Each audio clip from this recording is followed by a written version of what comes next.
I'm attorney at Lowyer Lihini Fernando, representing the lawyers for the struggle. Today, with the lawyers for the struggle here, like to raise our concerns with regards to the present situation that is happening in the country. We, the lawyers, have come forward to raise our concerns against this ill administration of Mr. Ranil, wickramasinghe, the president, and the parliament. Though the parliament though it's legitimate, we hereby state that there is no legitimacy to this parliament. The parliament does not represent the interest of you and me. For example, we know that the appropriation bill has been presented to the parliament at present, but however, out of the appropriation bill, 7,885 billion has been allocated for government expenditure, and there's a gap of 4,429 billion, which is the deficiency of the income and expenditure of the appropriation bill, which has to be covered by obtaining further debt. And we know Sri Lanka today is a debt economy. We are about 29 trillion worth of a debt economy, and year on year we keep on adding the debt to this economy, but we don't see any concrete solutions to how to increase the income of this country. Hence, we are in this situation today. In 2020. From the first few months, January to April, the total amount of debt that has been taken to sustain the economy for 2022 for the first 4 months is way higher than the entire expenditure for this country for the whole year.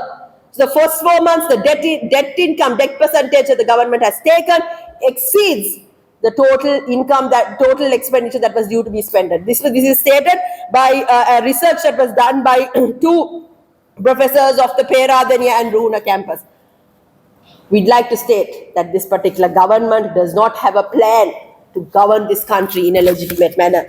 We see the ill administration, we see the waste, we see corruption that has hindered the progressive nature of this country. And we hereby urge the government to restructure the non-profitable government organizations, to restructure these organizations and to reduce the government waste. We see today that around 1.5 million government servants are serving, but however, this particular figure, it's too much for a country of 22 million. And out of the 785 billion worth of expenditure, the bulk of it is spent on recurrent expenditure, which is to facilitate the salaries of these government servants. Now, we see recently that a tax bill has been presented to Parliament, and out of this tax bill, enormous taxes has been incurred on the private sector. But however, is this tax income utilized effectively, or is this tax income utilized to funnel the inefficient government system?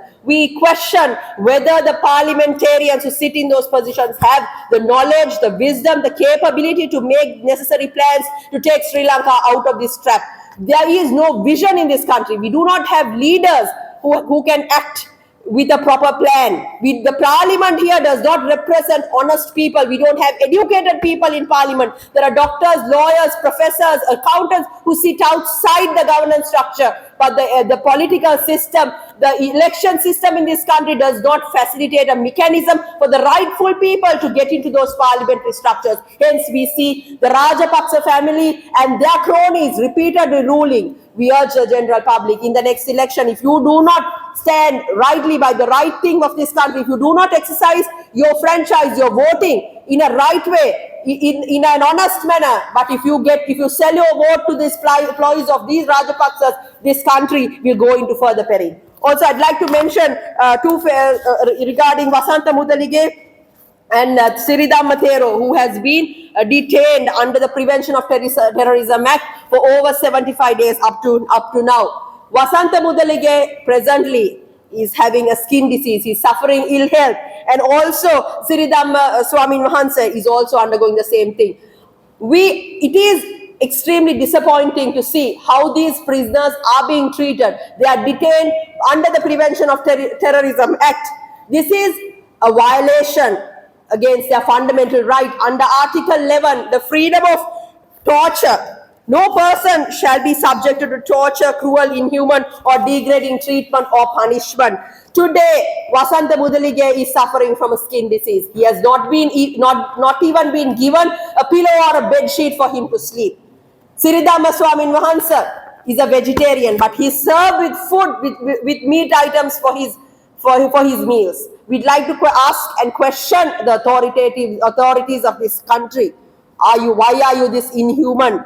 Why are you treating individuals in such a callous, in such a barbaric manner? Why are you so ruthless? These are individuals who got on the road to fight for people's rights. These are young boys. Treat these people. You can think of these people as your own sons and our own sons.